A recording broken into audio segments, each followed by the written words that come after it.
Oke, dan itulah gunanya untuk menggunakan tahun dan bulan ini. Dan itulah mengapa menggunakan. Selamat datang kembali di channel Guido Famula. Pada kali ini kita akan melanjutkan untuk seri tutorial personal budget. Nah, di part 13 dimana kita akan melanjutkan setelah kita menyelesaikan dari BK saldo. Jadi ini kan di BK saldo yang bisa juga kita sebut sebagai report arus saldo, ini kan sudah rampung. Lalu nanti sesuai dengan file sebelumnya kita akan membuat namanya RC. Di sini ada 3 RC ya, RC masuk, keluar, dan RC pinjaman. Jadi kita fokus dulu ke RC masuk. Jadi RC masuk ini kita untuk mengelompokkan terkait dengan kategori pemasukan. Seperti di sini kan contohnya ada modal, gaji, investasi. Di sini subtotalnya, di sini alokasinya. Di sini masih tertulis atau tertera kosong karena di sini nanti nge-tracknya itu berdasarkan dari rentang. Di sini contohnya menggunakan rentang 30 hari, berarti dalam 30 hari ini belum ada pemasukan. Oke, ini nanti nginduknya bakal dari BK saldo juga, nanti terintegrasi juga dengan dashboard. Jadi sebelum kita membuat RC masuk ini, kita akan membuat dulu di bagian panel ini, atau kita sebut sebagai ini ya, untuk option pemilihan tahun, bulan, dan rentang. Oke, ini kita nginduknya ke dashboard. Oke, kita klik di sini untuk ke dashboard. Nah, di sini di sheet dashboard. Jadi inti buatnya di sini. Sekarang kita terapkan langsung di file yang telah kalian siapkan, atau bebas kalian mau menamainya apa, mau itu dashboard atau overview. Oke, untuk memudahkan di seri tutorial ini saya akan tetap membuatnya dengan bernama dashboard, sheet dashboard. Oke, kita buat dulu dashboard. Sorry, kita rename dulu. Jadi dashboard. Oke, enter. Nah, sekarang di sini sebenarnya bisa di copy sih, cuman kita buat aja bertahap. Di sini di sel A1 kita buat tahun, lalu menggunakan panah ini. Satu aja. Ini kita samakan. Oke, untuk bagian B-nya ini berisikan drop down ya. Drop down ini tahun. Di sini saya cuma membuat sampai 2030. Oke, sekarang untuk di tahun kita insert dulu, masukkan drop down, lalu buat drop down di sini dari tahun 2025, 2026, tambah itemnya lagi 2027, tambah lagi 2028, 2029, tambah lagi, dan 2030. Di sini advanced optionsnya saya masih tetap menggunakan yang versi raw atau panah. Oke, udah selesai. Lanjut ke bagian C. C1 itu bulan. Untuk bulan, buatkan panah. Ini untuk memudahkan pembacaan, ini kita buatnya ke bagian right atau kanan.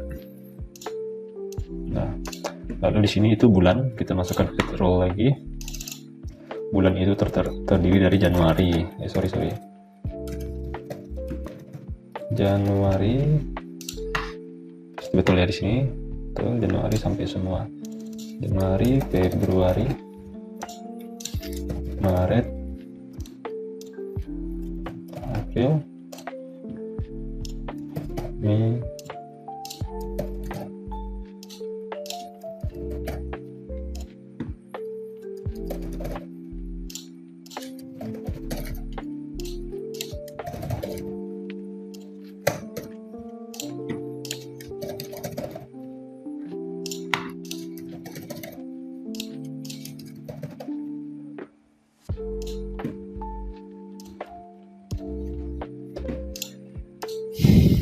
Oke, lanjut ke bagian rentang. Jangan lupa panahnya.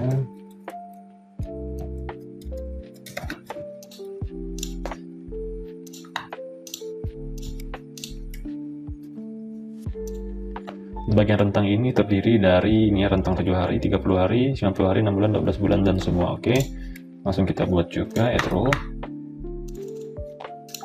7 hari, 30 hari, 60 hari, nanti langsung ke 90 hari untuk menyamakan, samakan saja lah. 90 hari, 6 bulan,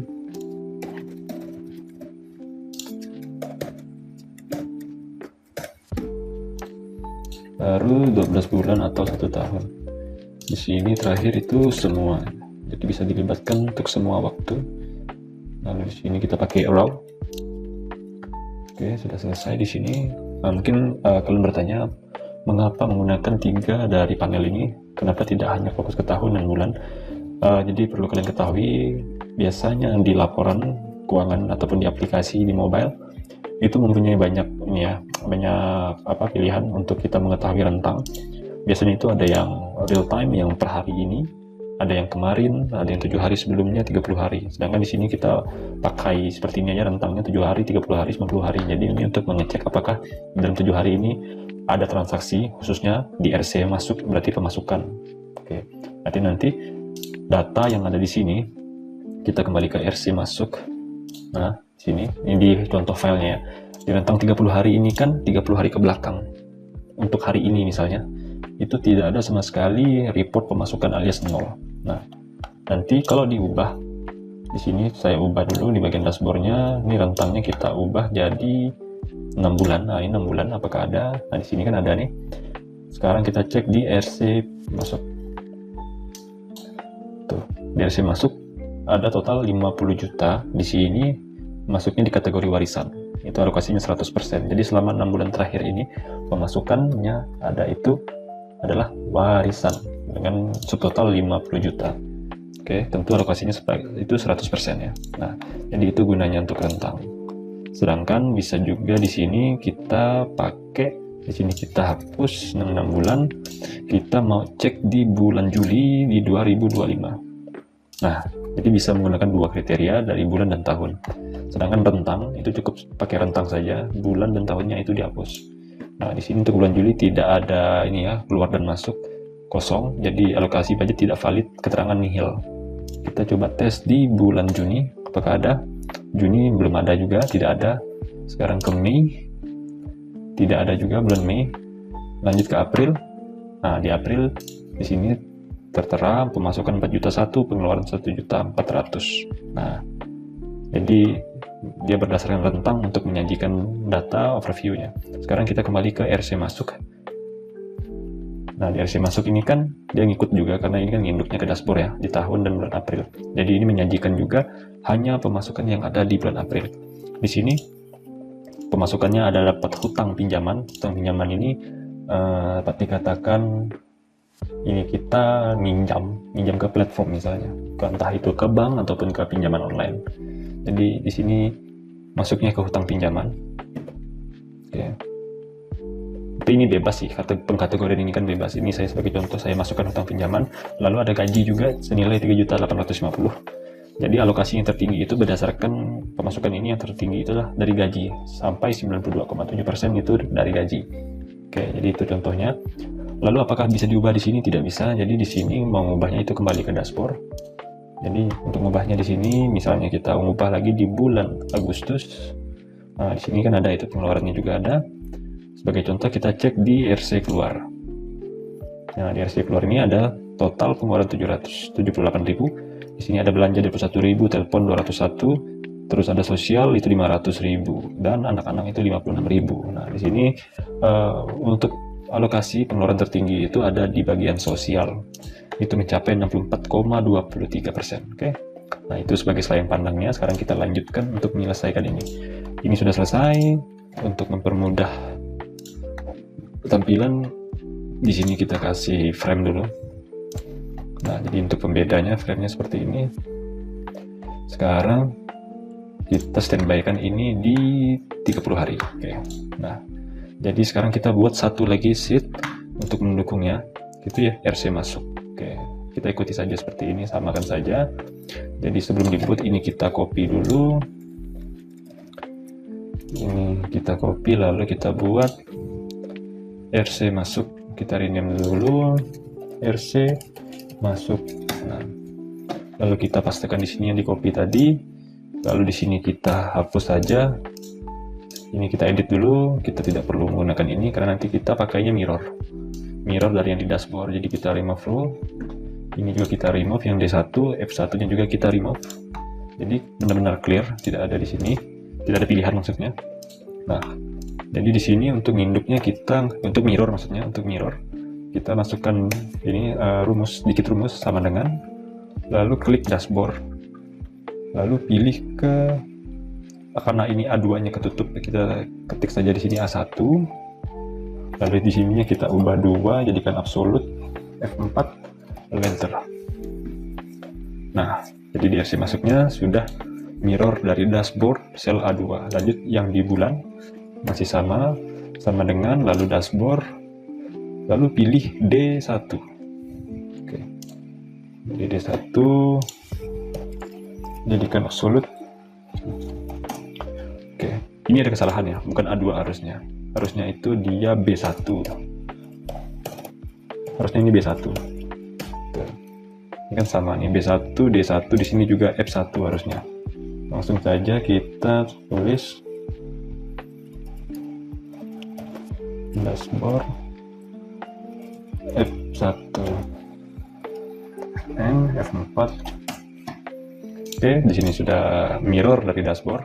Sekarang kita lanjut untuk buat tabelnya. Di sini report pemasukan, ya kita copy sajalah biar lebih cepat ya. Oke.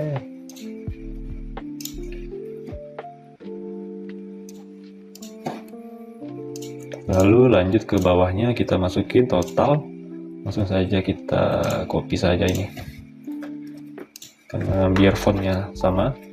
Lalu total sudah, lalu di sini ini pakai rumus ya, pakai rumus sum ya. Berarti kita lompat dulu, kita langsung selesaikan dulu yang di kategori.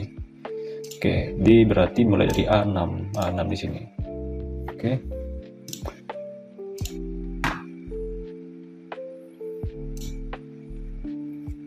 Kategori, baru subtotal, alokasi. Nah, sekarang untuk kategori kita ngambil juga, atau kita mirroring juga, atau pakai indeks. Langsung aja indeks. Indeksnya itu kita ambil dari di sini, dari setup kategori. Berarti ambil dari setup kategori, baru pemasukan itu di sini kita ambil, lalu E3 sampai E1000, lalu FN F4, langsung saja enter. Nah, ini di sini kan sudah masuk, sudah terindeks yang sesuai. Lalu untuk subtotal, nah di sini subtotal ini agak lebih tricky ya, panjang ini. Itu rumusnya agak lebih panjang. Jadi di sini melibatkan TR masuk. Nah, sekarang kita copy dulu, nanti kita jelaskan satu persatu. Oke, kita masukin di sini.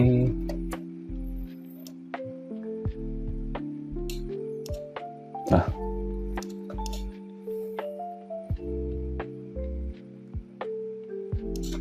oke, kita lanjut dari atas. Di sini tetap diawali dengan perkondisian ini ya, sheet ataupun maksudnya sel kosong di A7, karena startnya itu dari A7 di sini ya. A7 di modal, karena di A6 ini kan itu header tabel itu kategori. Jadi A7 itu mulai dari sini. Berarti A7 kalau kosong, dijadikan sering kosong. Jadi kalau ada isi ataupun ada nilai, lakukan pertama itu if error untuk mengantisipasi non available dan kawan-kawannya. Lalu untuk value yang berisi jika tidak if error itu kita langsung melibatkan IFS atau IFS. Nah, IFS ini berarti kita melibatkan banyak percabangan logika yang lebih dari satu. Kalau if ini kan cukup menaungi satu ini ya, satu statement. Jadi A7 kosong jadikan kosong, jika tidak baru masukin if error. Jadi if s ini langsung banyak di sini, ada F1 itu sama dengan semua. F1 ini kan, ini saya hapus dulu hintnya bentar.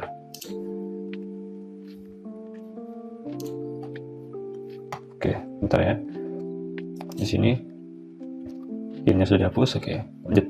F1 semua. F1 ini kan di sini di rentang 30 hari. Karena ini 30 hari, otomatis dia melewatkan ini. Anggap saja ini semua. Oke. Kemudian ada pilihan semua, lalu lakukan perhitungan dengan kondisi itu TR masuk, yang dihitung itu TR masuk B3. TR masuk B3 itu kan jumlah. Oke. Jumlah dari kriteria yang sesuai dengan A7. A7 itu kan berarti bagian kategori ini ada modal, gaji, dan investasi. Berarti dia nanti mengambil yang untuk modal apakah terdapat di bagian ini, di persyaratan semua. dan itu kan bakal ngeceknya nanti di TR masuk D3. D3 kita cek, TR masuk. Nah, oke di sini. Nah, TR masuk D3 itu kan, nah ini kategorinya di sini. Nanti di sini kan ada warisan satu, berarti dia bakal ada mendeteksi, oh ternyata ada warisan ketika memilih rentang semua. Tapi kalau memilih rentang 7 hari ke belakang, warisan ini tidak ada, karena ini dibuat tanggal 1 bulan 8. Sedangkan ketika kita melakukan tracknya di anggaplah tanggal 21 Oktober, berarti itu sudah lewat dari 7 hari. Berarti ketika di track 7 hari, maka warisan ini tidak bakal kedetek atau tidak bakal masuk di analisis rentang tersebut. Nah, itu seperti itu kira-kira. Lanjut kita ke RC masuk. Nah, sekarang ke rentang semua untuk D1. Oke, kita skip dulu di sini rumusnya bentar. Oke, sekarang D1. Nah, D1 kan di sini rentang bulan. Oke. Jika bulannya itu semua, maka bakal melakukan perhitungan tetap di B3, sama di sini B3 juga kan. B3 itu kan yang jumlah dengan rentang D3 sampai D itu harus sama dengan A7. Oke, lalu TR masuknya itu kita lihat dari A3 itu berdasarkan rentang tanggal. Tadi kan karena bulan itu kan ada Januari sampai Desember dan semua. Jadi ada 13. Jadi 12 plus 1. Plus 1-nya itu adalah semua. Anggaplah kita hanya mau nge-track di tahun 2025 tapi semua bulan. Jadi di tahunnya itu kita pilih 2025, lalu di bulannya kita pilih semua. Jadi selama 12 bulan itu bakal di-track apa-apa saja yang ada transaksi masuk di 12 bulan tersebut. Makanya di sini tambah kriteria lagi, yaitu TR masuk A3 sampai A1000 itu dengan kriteria untuk tahunnya itu sesuai dengan yang di B1. B1 itu di sini. Kalau kita set 2025, maka B1-nya ini bakal memanggil 2025. Sedangkan yang di 1 ini 1 itu dimulai dari tanggal 1 bulan 1 tahunnya 2025 kan, ini kan ngambil B1. Oke.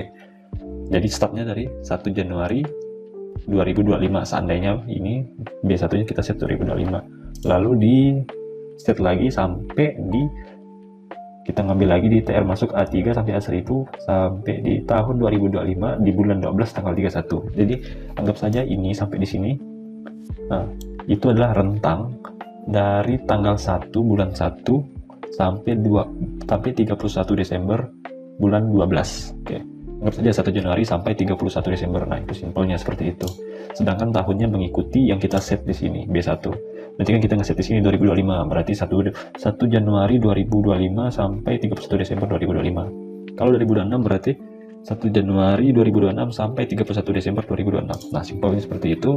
Lalu di bawahnya lagi yang F1 sama dengan 12 bulan. Nah, di sini rentangnya 12 bulan. Jadi sub IPS-nya akan menghitung di sel B3 sampai B1000 itu berdasarkan tetap dari kategori ini, apakah ada yang sama di A7 untuk modal, apakah di 6 bulan terakhir di kategori modal ini ada transaksi masuk dari modal. Nah, 6 bulan terakhir itu di sini kita setnya, lalu TR masuk A3 tadi kan tanggal sama dengan atau lebih sama dengan dari 6 bulan terakhir. Di sini itu pakai minus karena 6 bulannya mundur ke belakang. Lalu di plus 1 kan ini anggap saja di bulan yang sama ini dihitung juga sebagai 6 bulan terakhir. Karena kalau tidak di plus 1 kan dia menghitungnya 5 bulan ke belakang. Atau benar-benar 7 bulan. 7 bulan karena 6 plus 1. Oke. Lalu untuk di TR masuk A3 di sini sama juga tanggalnya itu sampai today.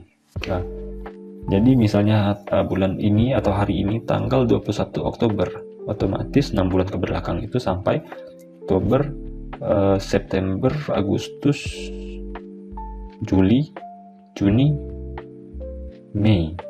Nah, sampai 20, berarti dari 20 Mei atau 21 Mei itu di track sebagai 6 bulan terakhir. Oke. Nanti kawan-kawan bisa cek sendirilah, bisa di otak-atik untuk ketika mengisikan di 6 bulan ke belakang. Nanti bisa dihitung sendiri benar atau tidak. Itu ya. Tapi di sini sudah dipastikan sudah benar, sudah di-set dengan baik. Lalu seandainya F1-nya itu 90 hari, otomatis kita ngambil sum IPS-nya atau penjumlahan atau perhitungan dari B3 sampai B itu berdasarkan, jadi tetap ya, D3-nya patokan ke ini, jadi ini tidak perlu dibahas lagi karena dia harus sesuai dengan ini dari sel B7 yang kita mainkan. Berarti dia ngambilnya harus dari kategori A7 yang sama di antara rentang D3 sampai D1000 ini di TR masuk. Nah, kalau yang 90 hari ini kan tentu berdasarkan TR A3, TR masuk di A3 itu kan tanggal lebih atau sama dengan untuk hari ini kurang 90 hari. Nah, kan today ini kan fungsi bawaan dari Google Sheet. Jadi mundur 90 hari dari hari ini atau hari pas kita buka sheetnya itu. Lalu nanti berdasarkan juga dari 90 hari sampai dengan hari ini. Nah, kan today-nya. Jadi itu 90 hari. Kalau ini kan yang 6 bulan. Lanjut lagi 30 hari sama juga, ini masih sama rumusnya. Ini juga sama untuk terkait dengan kategori. Lalu A3-nya ini lebih atau lebih sama dengan today minus 7. Berarti 7 hari ke belakang sampai dengan sekarang. Nah, oke, untuk bagian true ini tetap sama. Di TR masuknya ini tetap kita menghitung jumlah atau summary dari B3 sampai B1000 sama seperti yang di atasnya, cuma berdasarkan kriteria lagi. D3-nya itu harus mengacu pada A7 di sini karena kita mulainya dari B7 kan. Di A7-nya itu misalnya modal. Jadi nanti dicek dengan kriteria modal, kategori modal, total jumlahnya berapa dengan rentang. Nah, di sini karena pakai true, di sini TR masuk A3 sampai A itu kan tanggal, jadi harus lebih sama dengan date ini. Jika kita di rentang ini kita kosong, otomatis kita hanya melibatkan tahun dan bulan. Jadi di sini menggunakan fungsi bawaan dari Google Sheet pakai date B1 itu 2025 seandainya ya, kita set 2025. Lalu untuk bulannya itu ngambil dari D1. Nah, di situ D1 itu karena ini lebih besar atau lebih besar sama dengan, berarti D1 itu anggap saja bulan Januari. 1 ini artinya ngambil di tanggal awal bulan, berarti tanggal 1 di bulan Januari. Oke. Lalu kriteria selanjutnya masih di tanggal TR masuk A3 sampai A1000 itu harus lebih kecil sama dengan ngambil menggunakan fungsi eomon, lalu dibungkus lagi menggunakan fungsi date itu ngambilnya dari B1 di sini. B1 lalu ngambil menggunakan fungsi mon lagi itu D1 tetap di bulan di sini. Lalu dengan kriteria akhir bulan dari bulan tersebut. Nah, simpelnya gini. Jadi seandainya di rentang ini kita tidak memilih 30 hari, 7 hari atau semuanya, tapi kita hapus di sini kosong rentang, otomatis dari sistem hanya menggunakan dari tahun dan bulan. Seandainya tahun 2025 di sini kan kita set ambil Februari, berarti dia hanya menampilkan dari rentang 1 sampai 28 Februari atau 29 Februari, semisal Februarinya sampai tanggal 29. Lalu seandainya bulan Maret, berarti dia hanya menunjukkan data di bulan Maret saja. Oke, dan itulah gunanya untuk menggunakan tahun dan bulan ini. Dan itulah mengapa menggunakan 3 opsional dari 3 rentang ini. Oke, jadi di sini sudah dihitung menggunakan rumus IFS, jadi bisa langsung di enter. Jadi kawan-kawan bisa menelaah sendiri terkait dengan rumus ini. Nah, untuk selama 30 hari di bagian modal ini tidak ada pemasukan dari modal, maksudnya 0. Sekarang kita lanjut ke bagian B8. Kita Ctrl C saja, lalu Ctrl Shift panah bawah, lalu kita pastekan atau Ctrl D. Ctrl V juga bisa, lalu kembali ke atas. Nah, jadi selama 30 hari tidak ada pemasukan di sini. Oke, sekarang kita cek di TR masuk. Apakah ada di 30 hari terakhir? Nah, di 30 hari terakhir. Sedangkan di sini sudah lewat ya, tanggal 1 bulan 8, tanggal 9 bulan 9. Berarti kita coba ubah di dashboardnya tadi, kita ubah dulu transaksinya, rentangnya menggunakan 6 bulan terakhir. Apakah bakal menampilkan subtotal? Kalau menampilkan berarti rumus kita sudah benar, dia sudah bisa nge-track. Ini kan 6 bulan, ternyata di sini ada tuh bonus, cuma kita lupa jadikan rupiah. Jadikan rupiah dulu. Nah, oke, sudah jadikan rupiah. Nah, coba kita tes lagi. Kita tidak usah menggunakan rentang, tapi kita pakai bulan September. Di sini kita ubah ke 2025. Kita cek di RC masuk. Tuh ada pemasukan senilai 500.000 yaitu bonus. Nah, nanti kan sudah ada di sini. Berjalan dengan baik untuk settingan ininya ya, pilihan rentang dan waktu. Sekarang kita kembalikan ini, kita hapus. Kalau kita hapus tidak masalah kok. Rentangnya tetap masih tersimpan di Dropbox. Sekarang kita lanjut, kita rentang pakai 12 bulan. 12 bulan ini berarti 12 bulan ke belakang. berarti 21 Oktober 2025 sampai mundur 21 Oktober atau 20 Oktober 2024. Nah, itu hitungannya. Jadi 12 bulan ini berdasarkan hari dimana kita membuka sheet tersebut. Jadi dia real time. Lalu lanjut ke RC masuk. Nah, di sini berarti memang total keseluruhan 1 tahun terakhir itu hanya 5.500.000. Sekarang alokasinya kita masukin. Ini kita escape dulu. Untuk alokasi, nah alokasi ini langsung saja kita menghitung rentang. Tapi sebelum hitung alokasi ini kan ada pembagiannya berdasarkan dengan subtotal, jumlahan dari subtotal. Maksudnya sumnya dari subtotal. Jadi menghasilkan yang ini. Berarti kita cari dulu yang ini, mudah rumusnya. Langsung saja kita gunakan sum. Di sel B4 sama saja sih. Di sini kita subtotalkan sama dengan sum. Berarti B7, ini sudah ada auto ini atau filenya. B7 sampai harusnya B. Kenapa saya ubah ke B? Karena nanti kita tidak tahu kedepannya bakal menambahkan satu kategori. Nah, kalau kita menambahkan satu kategori nantinya, tapi kita masih melakukan set ke B16. Jadi kan hanya menghitung dari B7 ini sampai B16. Kalau ada satu lagi ke depannya kita masukkan, lalu ada subtotal, maka tidak akan terhitung. Maka untuk menjaga ataupun mengantisipasi hal tersebut, berarti di sini kita ubah B7 rentangnya sampai ke B1000. Jadi cukup B7.2 lalu B, enter. Hasilnya tetap sama kok. Jadi untuk menjaga-jaga, jadi kalian tidak perlu bolak-balik mengedit ini lagi. Lalu untuk alokasi baru kita masukkan rumusnya. Ini rumusnya tetap kita menggunakan sama dengan if jika A7 sama dengan kosong, jadikan kosong, lalu masukin if error. If error tetap digunakan untuk menjaga-jaga jika terdapat non-available. Lalu di sini kita masukin B7 itu dibagi dengan B4. Nah, B4 ini ketika kita ngedrag ke bawah ke B8 dan seterusnya. B4 ini harus kita spesialkan, kita jadikan absolut. Karena apa? Kalau tidak dijadikan absolut, ketika kita drag ke C7, C8 dan seterusnya, otomatis ininya bakal nurun dari B4 jadi ke B5, B6, B7. Karena dia sifatnya relatif. Makanya perlu dijadikan absolut. Jadi yang relatif itu cukup ini saja dari B7-nya. Jadi nanti ke bawah jadi B8, jadi B9, B10 dan seterusnya. Karena acuannya tetap satu di sini. Oke. Lalu setelah dibagi, lalu dibungkus. Nanti ini 2 kali kurung ya. Oh tidak, 1 kali. 1 kali lalu kita masukkan kali 100%. Tutup kurung, enter. Nah, lalu ini kita Ctrl C agar menerapkan ke semua baris. Ke bawah, Ctrl D, naik ke atas. Oh belum di copy, Ctrl C, Ctrl D. Untuk formatnya jangan lupa diubah menjadi persen. Oke. Nah, sudah tertera di sini. Berarti untuk 1 tahun terakhir itu ada warisan senilai 5 juta dengan alokasi ya tertinggi itu 90,91%, sedangkan 9,09%-nya dari bonus. Nah, jadi alokasinya kita bisa tahu. Oke. Sekarang apalagi di sini sudah clear ya. Sudah clear untuk RC masuk. Ini kita lakukan merge dulu. Di sini biar mudah kita jadikan ke kiri saja.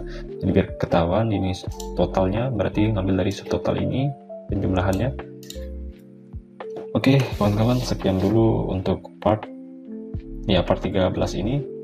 Semoga bermanfaat. Jangan lupa dukung channel ini dengan lakukan like video, subscribe, dan komen. Dan juga bagikan ke teman ataupun relasi kalian supaya mereka juga tahu, dan siapa tahu mereka juga sedang butuh untuk tutorial seperti ini. Terima kasih.